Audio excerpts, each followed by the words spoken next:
Good morning. This is Stan in Gainesville, Florida, and you are listening to Light Talk. Hi, this is Steve in Dallas, Texas, and today we are discussing trouble in the classroom, designers gone wild, attending trade shows, and a look back at the 50th anniversary of Woodstock, all on Light Talk.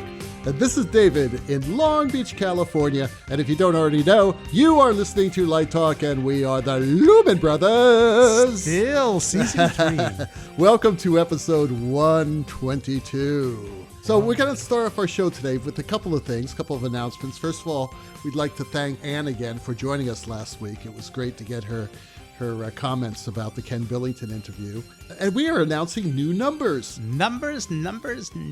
When I get really bored, I actually look at who's listening to us. And I don't know what it is. I just want to make sure that people are still listening. It's your low self-esteem issue. I have very low self-esteem. That's correct. Anyone who listens to the show realizes that.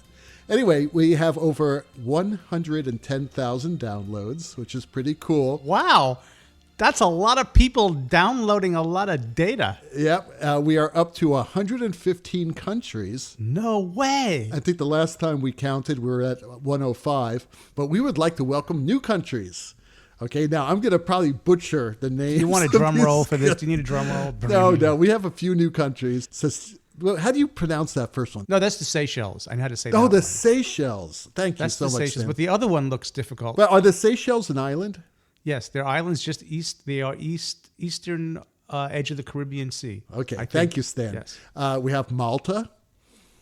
We have Brunei, Darussalam, right? What is Darussalam? Darussalam. It's Brunei, Darussalam. It's all part. It's the same country, by the way. Wow. We have Bosnia, Herzegovina. Nice. We know that. Bosnia, Bonaire. Where's that? Well, you are the geographical expert. I don't know everything. I don't know everything. Okay. God. We're going to be losing these countries, I predict, right now. They're going to say, they don't even know where the hell we live. I've got to look at, David, when you're bored, you should look these places up so you can tell us where they are. I know. I did this at the last second. It'll make them feel good if we know where they are, too. Let me name the last 3 countries. We have St. Eustatius, right? Sabah, and Zimbabwe. Wow. So there you go. Welcome to all of our do. new listeners in these wonderful countries. Welcome. Yeah, we're very excited to have you with us. We also have more exciting news. Our friends at Live Design Magazine have decided to distribute our podcast. So yes, you can find us there now. Check us out at livedesignonline.com. And finally, this week, we are celebrating the 50th anniversary of Woodstock. That's right, in August of 1969. By the time we got to Woodstock, we were 500,000 strong. Okay, anniversary of Woodstock. Gaskus Farm. So we're going to talk about this more in our Let's Talk About segment, and there'll be no brown acid served. So enough of that. Let's get on with the show. Steve has our first listener question. Yes, we have Rachel Bitter in Oregon, and she writes, why bother attending trade shows and conventions? They are just one big commercial. We have to start on a big downer like this? I mean, really. It's the dog days of summer. Okay. Go. Well, Rachel, you're right. They are one big damn commercial. It's true. There's nothing wrong with that. But they're also something else. They are a place for you to begin networking. Right. You're going to bump into a lot of people, USITT, the NAB, LDI, SETC, you pick it. Those conventions and trade shows are for you to meet people and be seen and give your resume. They're also places for you to hear new ideas. Yeah. Things that you might not know. Mm-hmm. You're going to see demos that you might not have normally seen wherever you're located in Oregon. Mostly it's a place for listening and observing. So yes, and Stan did say it, commercials aren't bad. This is what you do for a living. So I think staying up with technology, meeting people in the field, seeing new companies, new ideas, I think trade shows and conventions are really important. You might pace yourself. You might decide you're going to go to 3 trade shows or conventions and you're going to alternate year to year because money is difficult. But absolutely, do not abandon a trade show or a convention. And if you come to LDI, David will give you some swag. That's coming. You know, can I encapsulate what Steve is saying so beautifully? I think of it this way: as a teacher, that's a classroom too.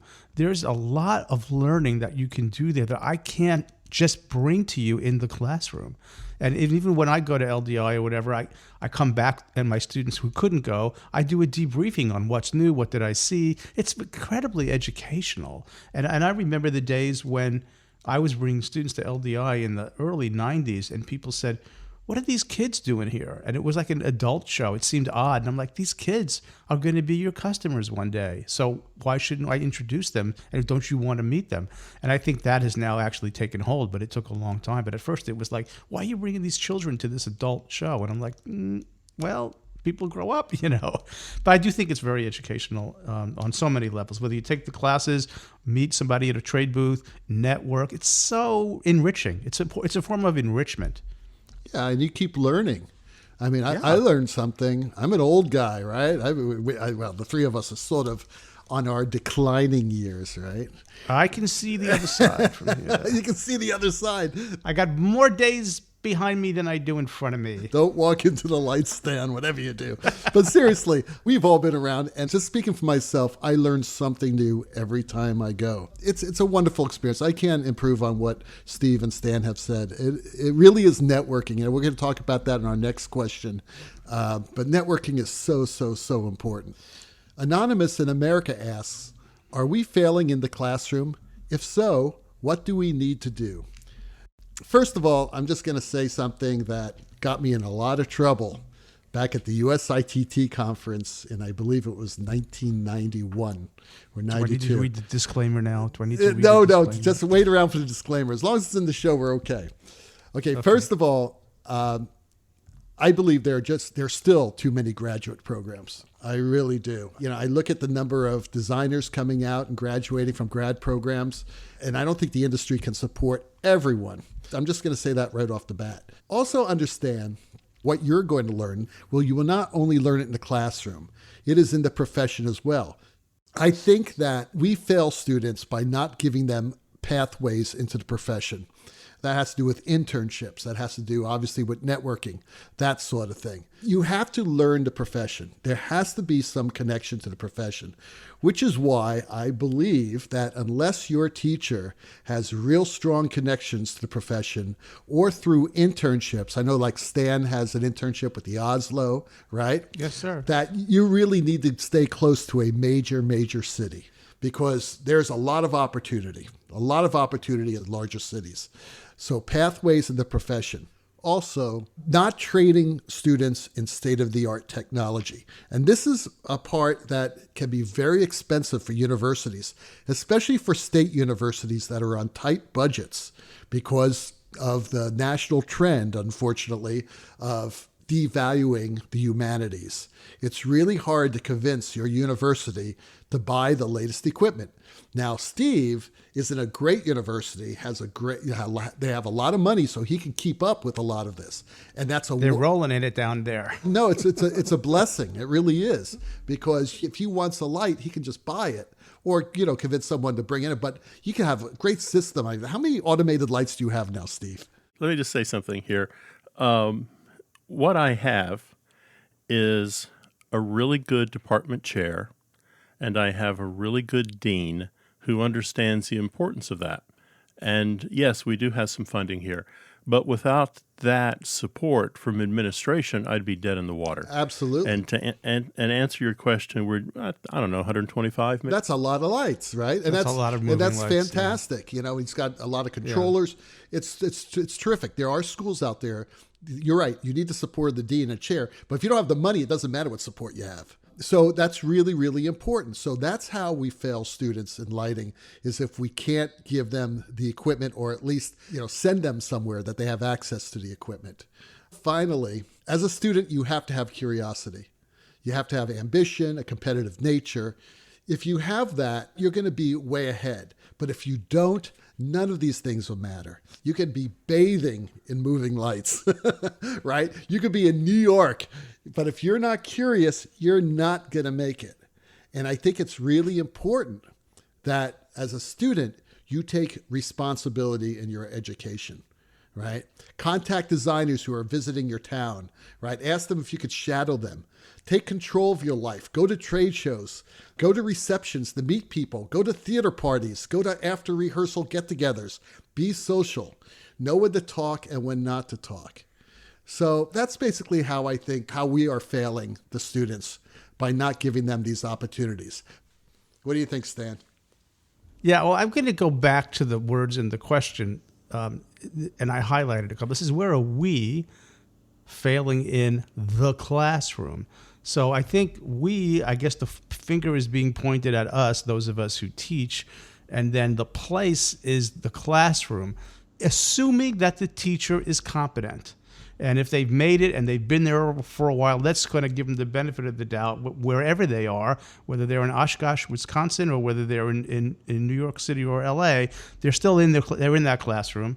The failing part is usually not on the part of the teacher. Okay, usually the student, I just had a conversation with a faculty member, 40 years, very successful, world-renowned, and we were discussing this, and he said all the students, they get an A on the first day, and they either maintain the A or it decays. I just give them what they earn, and I set out very specific criteria. The way I think about the classroom is sort of preparation for particularly graduate school or even undergrads. This is the opportunity to build the assets you're going to need for your business. Because in our profession, we're all little businesses, right? Unless we go to work for a firm or a resident theater, you are a business. And so these things that you're developing are not just to get the grade.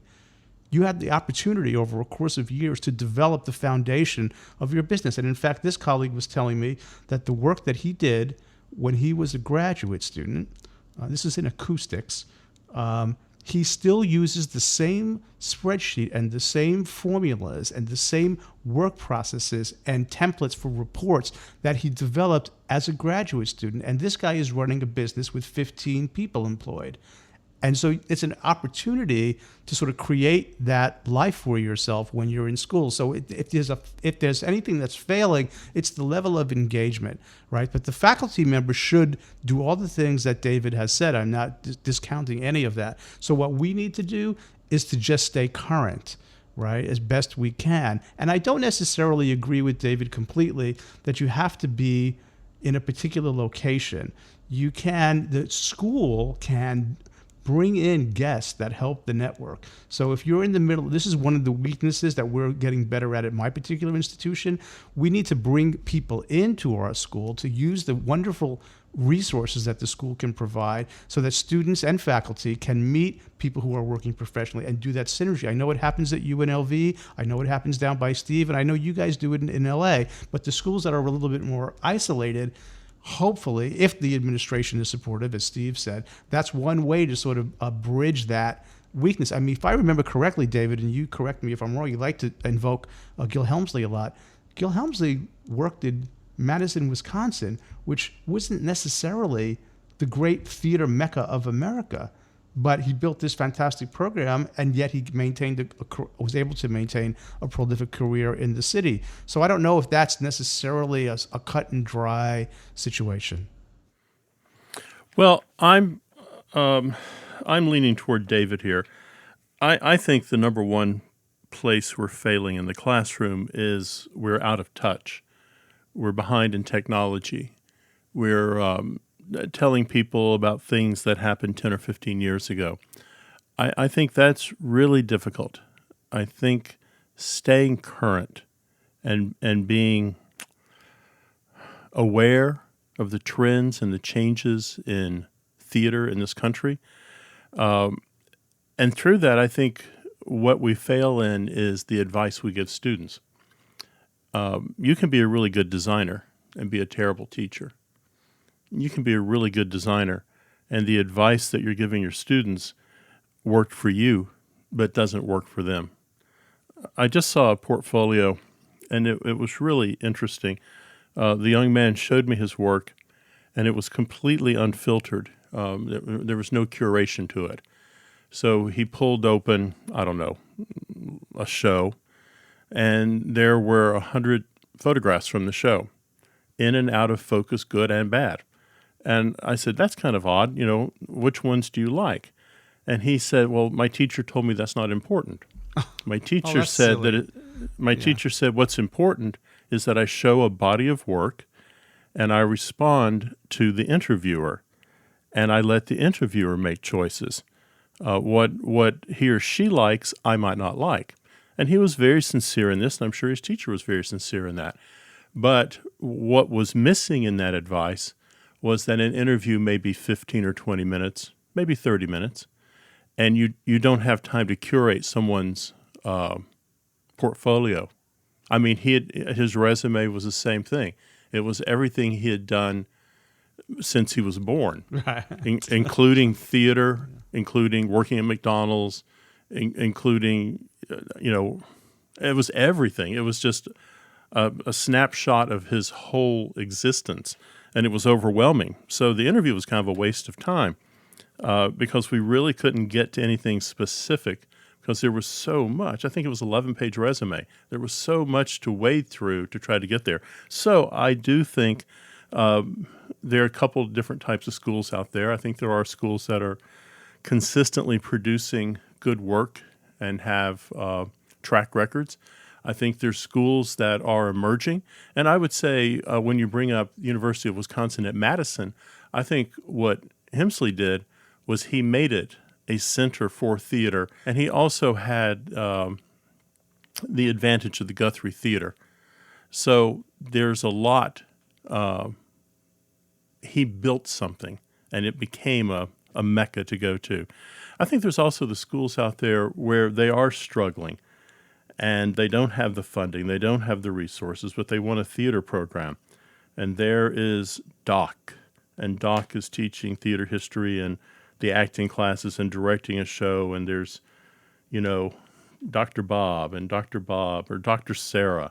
Dr. Sarah is a costume designer, and Dr. Bob is doing scenery and lighting and building the show, and it's a 3 or 4 person department. I don't know. I know I'll get a lot of guff on this. I don't know that they're the right school for everybody. So what I notice sometimes with students is they haven't done their homework either, and so they don't know what school they're talking to. Sometimes I'll talk to a student and they'll say, I'm going to go to school XYZ.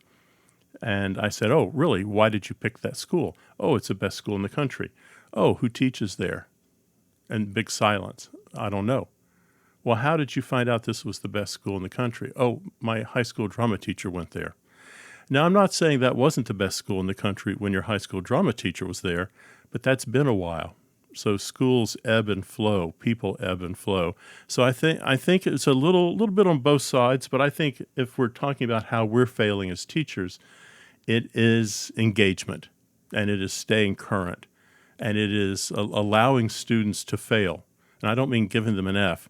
I mean allowing them to crash and burn and suffer through that play they're lighting and take the kind of hit from maybe that directing faculty member, and that's the most important show of his or her life, and his tenure's depending on it. Well, I'm not here to get tenure for him. I'm here to help someone learn how to design. It's a tricky kind of minefield at a university. No other place exists. It doesn't exist in the real world. It doesn't exist in commercial theater. We have a whole different set of problems, and training is not easy. So sometimes we fail by not telling someone you should leave SMU and you should go to Cal Arts, or you should leave Cal Arts and you should go to Carnegie Mellon, or you should leave Carnegie Mellon and go to the University of Tennessee. Help that student find the program that's right for them, given what they want to achieve, and partially what their skill set is and partially what their personality is and what we know those schools can deliver. Mahmoud in Egypt wants to know, when is the last time you did something out there as a designer?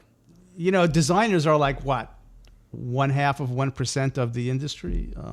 So I can only answer for myself. In fact, I'm going through my website now, and I'm trying to get some lighting design pictures on there and going back to old stuff. So I'm going to have categories: old stuff, middle of the life stuff, and recent stuff, and finding all of that stuff right now. And with me, I'm doing I counted up 1, 2, 3, 4, 5, 6 projects at the moment. None of them are stage lighting design. Okay, but they're all design projects, building spaces, and as the theater consultant. So I'm doing a recital hall in a community college. I'm doing a fine arts building at the University of Tampa. I'm doing a historic restoration of a 1936 venue in Panama City. I'm doing research with the Tallahassee Memorial Hospital Foundation, which you've heard about before. We just got a meeting coming up next week for the Jewish Federation of Sarasota, which is going to do a multi-purpose venue, and we're doing a large church down in the Villages here in Florida. So all of that keeps me current, and all of my students will hear all about those processes. Stage lighting, it's been a while, right, since I thought I had a show this year. That one's not going to happen. So I'm in Gainesville. I'm not in Dallas or LA, so it's different for these guys. So it just depends. But I do wherever I am, somehow creative work finds me, and I haven't stopped doing that. And I don't know, I'm thinking now that when I retire, I'm going to probably become a full-time consultant, and that will keep my creative juices flowing. Well, for me out there, I'm doing a new play right now, and the playwright has given me my marching orders, and he has said, let's explore acid colors. And so I've got to come up with an acid color palette. And he said, I really want you to explore single point source. So acid colors and single point source. That sounds like fun. I'm working on that right now. I'm kind of constantly working. I just opened a couple of shows a few weeks ago in Central City, and I'm coming up on a show in, actually it's a remount of My Fair Lady in Palermo. The big project, though, that I'm working on, it's not going to be produced for another year and a half, is a new musical based on Chernobyl. Chernobyl the musical. And it's actually it's like a musical opera piece, music theater, and it's going to open in Helsinki in 2021, I believe in March, and then move to LA. So the last time I opened the show was a week and a half ago. So there you go. So there you go, Mom. We're all working, man. We're all still working somehow. We get up in the morning, even at our age, and we keep rolling. It's amazing. You are listening to Light Talk with the Lumen Brothers, and Light Talk this week is sponsored by. Hey, how many times have you run out of room on the truss? The average moving light hangs on about a 2-foot center. But you need to hang just one more mover. What to do, kittens? From way up in the Texas Panhandle, Total Bastard Products is proud to introduce the tapeworm. Who is to say what an inch really is? Who is to say what a foot is? The tapeworm reduces the old-fashioned 12-inch foot to the newly improved space-saving 10-inch foot. Never run out of space again. Unlike your father's Stanley tape measure, the tapeworm is not held hostage to outdated, backward-thinking marks of measurement. Now, instead of, say, 20 movers on your 40-foot truss, you could hang 24. Think of the possibilities. The tapeworm is also the answer the technical director has been looking for. Under the old imperial system, you were always running out of room. Your proscenium was not wide enough. Perhaps your grid was not tall enough, or maybe that road box was just a little too wide to fit the stage door. No more 2-truck tours for you, my friend. With the tapeworm, it all fits in one bobtail. But wait, there's more. Not happy with your current hanging hardware and clamps? Act now and we'll throw in the hookworm. It never lets go. The tapeworm and the hookworm. Available at LDI this November. Just look for our booth near the food court. Absolutely. How do you know you're getting genuine Total Bastard products? Just look for the caveman holding a roll of gel on the label. If you want metric, they have the inchworm also. Oh, yes, of course. Of course. I never figured out why they just don't make maps in true scale. You just open the map, and next thing you know, you're there. Oh, fantastic. That we need. And now, back to Light Talk. So those ducks in the background tell us that once again it's time for our ever-popular segment, Let's Talk About. And today, we're going to talk about Woodstock. 50 years ago, a generation-defining event happened in the little town of Bethel, New York, on Max Yasgur's dairy farm. Yes, It was Woodstock. Woodstock was not only a defining moment in American culture and music, it was also a defining moment in stage lighting history. And we can attribute that to E.H. Bradsford, also known as Chip Monck, for creating this historic lighting moment. Chip Monck was truly a pioneer of rock and roll lighting. Monk's career had taken him all over the world with some of the biggest names in the entertainment business. Altogether, he's worked on tours, special events, more than 300 artists, the Summer Olympics, prize fighting exhibitions, television, nightclubs. He's been the production designer for several Rolling Stones tours. He's designed Broadway shows and is a Tony Award nominee. At the time of Woodstock, Chip had already made his name by designing the Newport Jazz and Monterey Pop Festivals. Hired by Woodstock producer Michael Lang to be the production designer and lighting designer of the festival, his fee was a whopping $7,000. Hey, not so bad for 1969. Not so bad, but this guy earned it. He actually, he worked on it for months, and they had to go through several different site locations, and he designed the staging, he designed the lighting, the whole bit. As a matter of fact, they finally secured Max Yasgar's farm 29 days before the festival. So they had to put it all together in that short amount of time, which was really a feat. Chip and the crew assembled 4 lighting towers, 40 feet high by 8 feet by 16 feet. When the stage roof structure went up, they realized that it was not stable enough to hold all the lighting gear, so tons of lights were never hung. There were 2 towers front of house and 2 for side light. They were sort of like almost an extreme box boom angle, almost like a pit boom angle. More like a lightning rod. Lightning rod. Yeah, you had that problem too. There's no doubt about that. There were 4 Super Troopers on each front of house tower and 2 Super Troopers on each side tower. And he lit the entire festival with those 12 fixtures. Well, I just got to say that I listened to that album.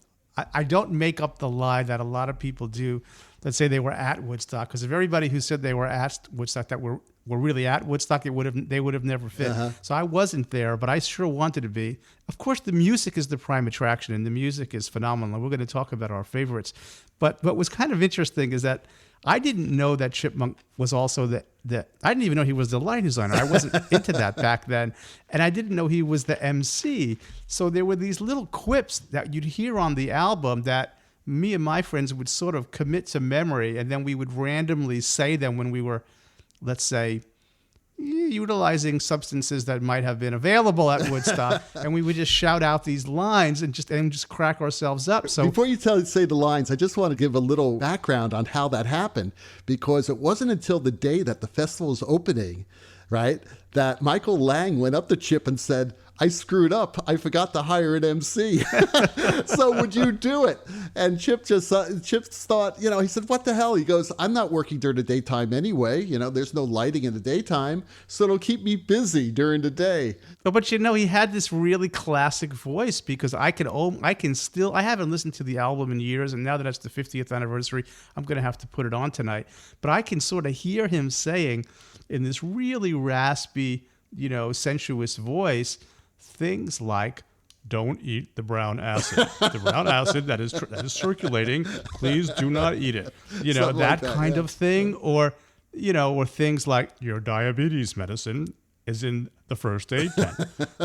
Yeah, right. Or "The rain's coming, try and protect yourself, cover up everyone, let's ride this out," because boy, they had some storms. And I really remember this one.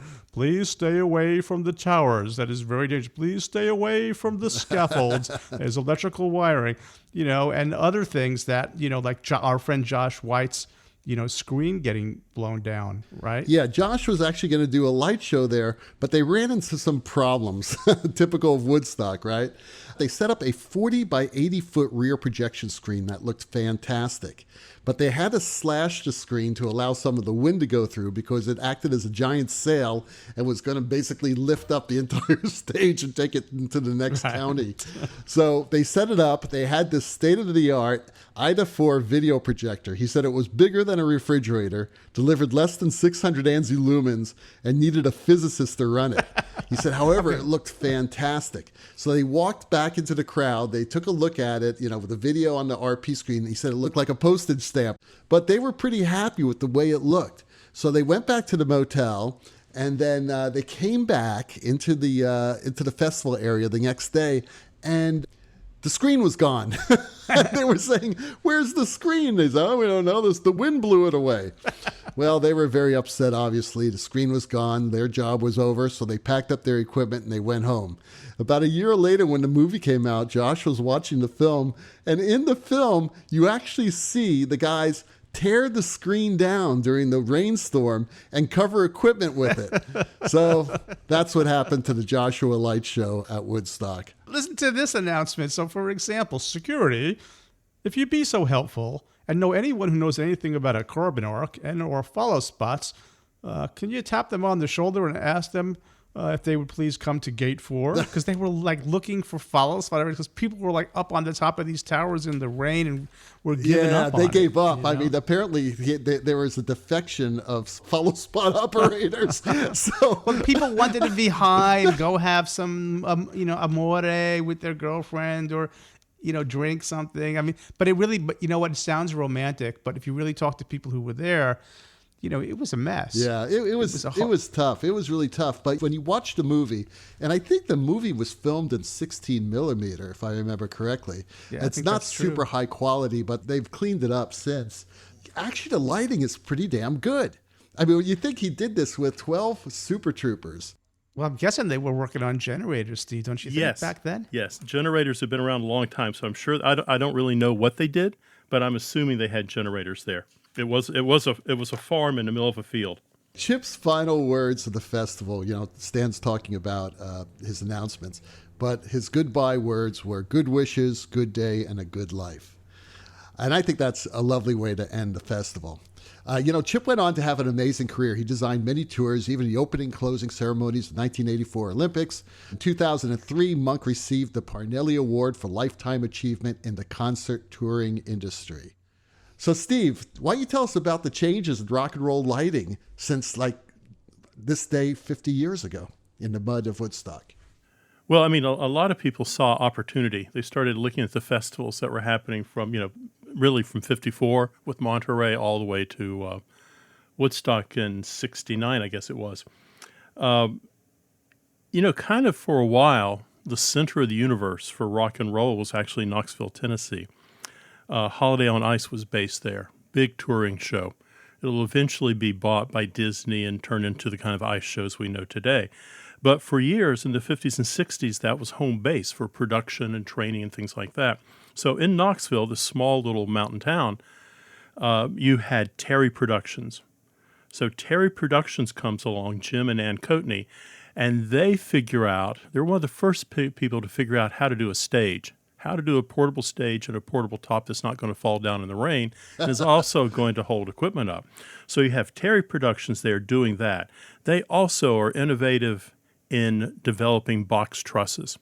Up in St. Louis, you had Video Technolights. Video Technolights came out with that first steel box truss. Terry took that idea and turned it into an aluminum truss. Knoxville Scenic Studios were there. Mountain Sound was there. Bandit Lights was there. Avo America's there now. So it's still kind of a mecca. They start looking at how to tour things, and that really, I think that begins in many ways in Knoxville. The other kind of really big innovator was Jim Brannon. Jim Brannon, is kind of a lost name if you don't know rock and roll and don't know rigging, but he's still very much alive and still very much kicking. In 1977, he started looking at how you could take lights on the road and how you could put them in the air. Before Brannon, most people were using a Vermet lift, which if you don't know what that is, it's a little crank-up lift. It looks a little bit like a forklift. It's meant to go about 8 or 9 feet high. It was used in the roofing industry to put the roof tiles on and crank it up to your roof. People are using Vermet lifts. They're putting a different mast on it to get it up to about 18 feet. They're using Genie Super Towers, things like that, but they're really cluttering the floor with these lifts that also aren't terribly safe. What Jim Brannon does is his first tour is with Jethro Tull. And they wanted it as clean as possible. They wanted everything up in the air. And he started exploring CM Lodestar. And at the time, the way that CM Lodestar worked was you would take a Lodestar motor. It's originally meant to be a chain hoist. It's used in factories and warehouses. They put them on trolleys so they can move heavy equipment around. The problem with the Lodestar is, as it was intended to be used, the motor is hung up in the air and the chain comes down. That's a lot of weight to pull up if you're a rigger. I mean, you're trying to dead pull that whole motor up. He looks at it and says, let's invert it. Let's send the chain up and keep the motor down. Now, at first glance, you think, well, any fool could figure that out. What Jim Brannon figured out was actually how to do it. And he figured out you had to rebuild the interior of the Lodestar motor. If you just flip it over, the points fall out, so your motor stops working. He figured out the way to invert it. He re-engineered how different components went into it. And now if you go to the CM Lodestar site, you see the CM Lodestar Classic. It is that motor that's meant to be inverted and crawl up the chain. So there's a lot going on. I mean, that's just small stuff. Showco. Showco is a monster company of that period. Mm-hmm. Showco is a little Dallas-based organization. Jack and Rusty were working in a band together. They had formed a Texas-based blues band. They didn't have the best band in the world, but they really understood how to put a sound system together. Yeah. So they built a sound system for their band, and really what happens is everybody in the world wants their sound system. Right. I just saw a little list of Showco here that's worth mentioning. We forget how monster some of these companies are and what they did for the industry. But Showco at one time was doing Jesus Christ Superstar, Blood, Sweat, and Tears, Lee Michaels, Grand Funk Railroad, The Osmonds, Rare Earth, Cat Stevens, David Cassidy, Little Feat, The Band, Wishbone Ash, Genesis. About another 20 names here. If I just kind of randomly pick people, ZZ Top, The Rolling Stones, Paul McCartney. I mean, they were a monster company. Showco is now owned by Clare Brothers. But in 1970, they had a huge decision to make. Were they going to update all their sound equipment, which was getting a little long in the tooth, or were they going to go into this new world? And they went into this new world of moving lights. We've talked a lot about that. But they develop a moving light. They develop something that can change color. They develop a console. Everything changes. We think about, 1969 with Chipmunk and his 12 follow spots. I mean, it's barely 20 years later, 79, 80, about 12 years later, actually, that we have now moved into a whole nother generation of lighting, kind of advanced by people like Verilight and Morpheus and Lightwave Research. Yeah, we went from thousands of Parcans to moving lights and and fewer generators. Speaking of generators, but we also came into IMAG. Back then, because I used to go to a lot of these concerts back then, and a few of these festivals. And if you weren't within the first 100 or 200 feet, you really couldn't see anything. Well, when they brought outdoor video into these festivals, they were able to project the image of the rock and roll artists to people way beyond 100, 200 feet. So IMAG changed everything as well. I mean, the whole experience went from a mostly musical to a musical and visual experience. Well, again, this lighting technology update in the late 60s, early 70s, and I'm not dogging anybody here. This was just what it was. I went to see a Carpenters concert, and they had Vermet lifts. The trussing was television aerial towers, Roan Tower. Mm-hmm. And on that Roan Tower, believe it or not, there were not Parcans or Lecos or beam projectors. There were R40 floodlights, right, like you would see on the garage outside. And the electrical cable was TW wire. It's that flat wire that carpenters use, electricians use inside your house. And looking back on that, today we would look at that and think, good heavens, what are they doing? But I remember at the time thinking, it's kind of neat. I see different colored light bulbs up there. Follow spots were doing the heavy lifting of the show, but they had created an environment. Yep. And in a few short years, that has moved into moving light technology, which has moved into LED technology, which is who knows where we're going in the next 10 years. Yeah, I mean, I saw an Alice Cooper concert in 1971 where he had just the R40 strip lights for footlights with the guy playing them like a color organ. And to me, that was amazing. So it's not necessarily the equipment that you have. It's obviously how you use it. But boy, you are right. I mean, things have changed dramatically. So, guys, getting back to Woodstock, what were your favorite performances? Okay, so the song that really got me going was Canned Heat, Going Up the Country. That was the first song. The guitar riffs got me all pumped up. I get in the car, turn that on, and all I wanted to do was drive out of the city to the country. And I did. And I did a lot of time upstate New York. The other ones would be Crosby, Stills, Nash & Young, of course, Sweet Judy Blue Eyes, that rendition when they were scared shitless. It was their second gig in front of people. Of course, Carlos Santana and Jimi Hendrix doing the Star Spangled Banner at the end was definitely a favorite of mine. Steve? Oh, I'm going to go Friday. I'm going to go with Richie Havens. Yeah. Richie Havens did a 10-song set with Freedom, and it was an improv. Yeah. So I would say Richie Havens. Yeah. On that second day, I'm going to go with The Who, because The Who had been touring solidly, and they had just come off and done Circus with the Rolling Stones, and they were right back on tour. So I think The Who was at the top of their game by the time they hit Woodstock. Also, Creedence Clearwater. And we forget Creedence Clearwater was there. They went up really late on Saturday night, and then and for some reason, for some reason they didn't record them for the album or for the film. Yeah, I just read a little note saying that their 11-song set has been or is about to be released. And I think on Sunday, Sunday wasn't that exciting for me, but I think Sunday you have to go with Jimi Hendrix. Yeah, Hendrix was great. But yeah, I loved Country Joe and the Fish, Crosby, Stills, Nash, Joe Cocker. I think Santana's performance of Soul Sacrifice was unbelievable to this day, with Greg Rowley's great organ solo. Of course, being a Hammond player, I have to say that. And I agree with Steve. The Who really hit it out of the park. I've seen Hendrix before. I think Hendrix played a lot better in other shows. But again, the Star Spangled Banner is such an iconic moment that it has to be mentioned. And I just want to say that Rhino Records has just come out with a box set, a 50th anniversary of Woodstock, that if you haven't heard it and you haven't seen the movie or whatever, it's all been, of course, it's been redigitized, remixed. And apparently it sounds fantastic. So I'm going to plug Rhino's box set right here at the end. I think there's a great quote by Graham Nash, who said, "We really haven't changed that much in all these years. We still believe that love is much better than hate, and that peace is better than war." So let's keep that in mind. All right, Steve has our last question of the day. It's Elizabeth in the UK, and she writes, "I will be attending LDI this November and would like to attend your podcast session on Saturday.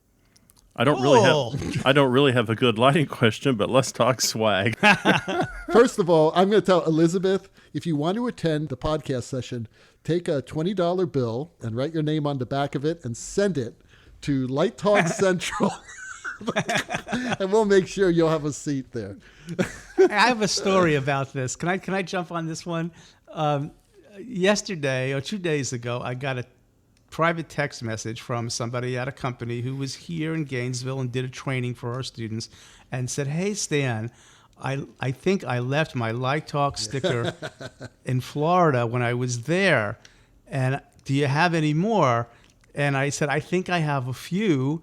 And if I've got them, I'll put them in I'll put it in an envelope." And lo and behold, I had and I said, "They're getting rare because I think most of us, or David made a bunch of them, and I gave each of us some collector's items. Yeah, I don't know how many are left. So they're sort of and I'm thinking, I don't know if we should make more and let them become rare. I saw one on eBay. I saw it on eBay too. $700. But anyway, we should talk about some swag, more stickers. No. Yeah, no. The problem is that Stan had some serious issues getting the swag through customs when he was coming back to the United States a month ago. So we are actually working on a plan B. Now, plan B, what it is, we don't know yet. I suggested a weekend kit for Vegas, but I don't think my brothers like that idea. I think our swag is legal and available in Nevada now. Ooh, you're absolutely right. And it doesn't stay in Vegas, does it? No, it doesn't stay in Vegas. But the good news is that we really only have two requirements to attend our session. One is that you are breathing, and the second is that you laugh at our jokes. So, anyway, that Hammond organ solo tells us that once again you've spent another morning listening to Light Talk. Check out our website on lighttalk.org for future guests, and be sure to follow us on Facebook and subscribe to our podcast on iTunes. That way you will not miss a second or nanosecond of Light Talk fun. No guarantee is offered regarding the accuracy of any statements or opinions made on this podcast. But if you choose to litigate, our law firm of Fleck, Flock, Flare, and Glare and their paralegal Snoot will defend us until our retirement funds are depleted. Light Talk is written and produced by the Lumen Brothers, coming to you from Long Beach, Gainesville, and deep in the heart of Texas. And be sure to tune in next week when we discuss designing rep plots for thrust theaters, what is the best way to secure your crescent wrench, heads, and what is so great about the Neo. All of that and a new sponsor. Light Talk is broadcasting questionable Lumen knowledge and humor around the world. So we will see you all next Saturday morning. Bye-bye from Light Talk. Adios, and a